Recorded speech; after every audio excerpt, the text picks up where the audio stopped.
ሰላም ሰላም ውድ የዩቲዩብ ቤተሰቦቼ እንኳን ወደ ቻናሌ በሰላም መጣችሁ። ዛሬ ከእኔ ጋር የምንጓዘው አንድ ቦታ ብቻ የሚያበቃ አይደለም። በታሪክ፣ በባህል፣ በተፈጥሮ ውበቷ ብዙ ህዝቦቿን እንመለከታለን። እሷም ኢትዮጵያ ናት።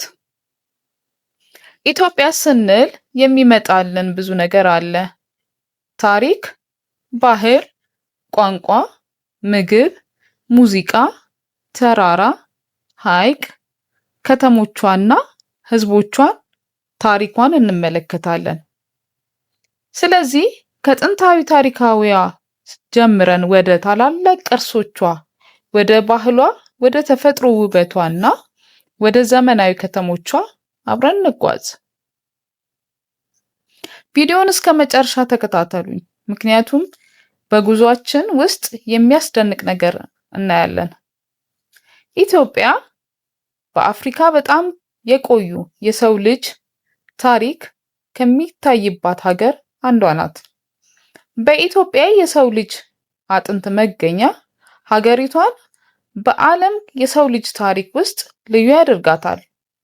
ስለዚህ ታሪካዊ ቦታዋን ስንመለከት በሰሜን ኢትዮጵያ የአክሱም ስልጣኔ በታሪክ ውስጥ ትልቅ ቦታ አለው። በንግድና በባህል ትልቅ ሚና ነበረው። የአክሱም ሐውልት ዛሬም የዚያን ዘመን ችሎታ የሚያሳይ ምስክሮች ናቸው። ኢትዮጵያ የራሷ የጽሕፈት ስራ ካላቸው ጥንታዊ ባህሎች አንዷ ናት። ዛሬ የምንጠቀምበት ግዕዝ ፊደል የዚያን ረጅም ታሪክ አካል ነው። በኢትዮጵያ ውስጥ ሌላኛዋ በጣም ድንቅ የሆነችው ከተማ ላሳያችሁ፣ ሐረር። ሐረር በታሪካዊነቷ፣ በግንቦቿ፣ በጠባብ መንገዶቿ፣ በባህሏና በተለያዩ የከተማዋ ውበቷ ልዩ የከተማ አወቃቀሯ የምትታወቅ ከተማ ናት። ሐረር ከተማ ውስጥ ስንገባ የተለያዩ ስሜት ይሰማዎታል።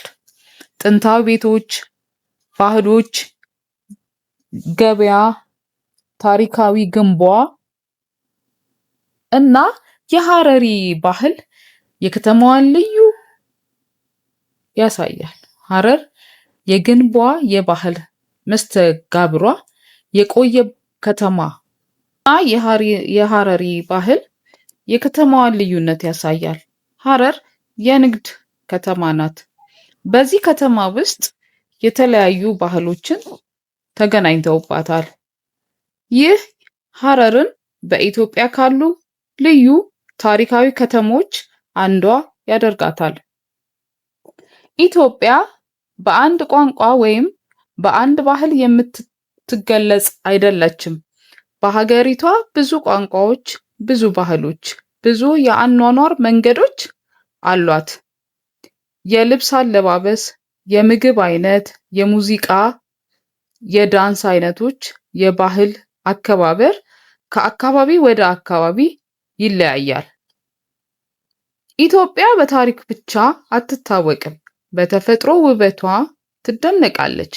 ከፍተኛ ተራራ፣ ረጅም ሸለቆ፣ ሐይቆች፣ ወንዞች፣ ደኖች፣ ሰፊ ሜዳዎች ሀገሪቷ ውስጥ ይገኛል።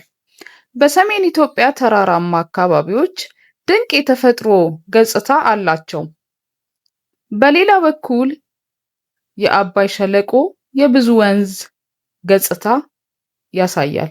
ሀገሪቷ የተለየች ያደርጋታል። እንዲሁም በደቡብ ኢትዮጵያ የሚገኙ የተፈጥሮ አካባቢ የራሷ ውበት አላት። በአጭሩ ኢትዮጵያ አንድ አይነት መልክ ያላት ሀገር አይደለችም። በአንድ ቦታ ተራራ ልታዩ ትችላላችሁ፣ በሌላ ቦታ ደግሞ ሸለቆ፣ ሐይቅ፣ በሌላ ቦታ ደግሞ በረሃማ መሬት ልታዩ ትችላላችሁ። ይህ የኢትዮጵያ ልዩነት ለጎብኚዎች ልዩ ያደርጋታል። የኢትዮጵያ ዋና ከተማ ስንመለከት አዲስ አበባ ትባላለች። በአፍሪካ የዲፕሎማሲያን የዓለም አቀፍ ተቋም ማዕከል ከሆኑ ከተማ አንዷ ናት። ከተማዋ በዘመናዊ ህንፃዎቿ፣ በገበያዎቿ፣ በመንገዶቿ ውበት የተሞላች ናት።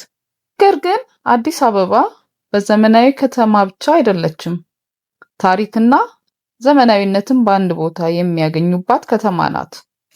በመንገድ ላይ የምትሰሙት ቋንቋ፣ የምታዩት ልብስ፣ የምትመገቡት ምግብ እና የጎብኚ ቦታ ሁሉ የኢትዮጵያን ልዩ ብዙሃን ያሳያል። ኢትዮጵያ ስንል በብዙ ባህላት፣ ቋንቋዎች የተሰራ ማህበረሰብ ነው። በተለያዩ አካባቢ ቢኖሩም ሰዎች በቤተሰብ፣ በጎረቤት፣ በመረዳዳት፣ በመተባበር የሚታወቅ ባህል አላት። ይህ ሁሉ ኢትዮጵያ ስሟን፣ ማንነቷን ለመረዳት ይቻላል። ሌላው በኢትዮጵያ ውስጥ ካሉ የሚገርሙ ቦታዎች ስንመለከት ላሊበላን እናገኛለን። ላሊበላ በዓለም የሚታወቅ በድንጋይ ውስጥ የተቀረጸ ታላቅ ቤተክርስቲያን ነው። እነዚህ ህንፃዎችን ስንመለከት አንድ ጥያቄ ወደ ውስጣችን ይመጣል። እንዴት ሰሩት?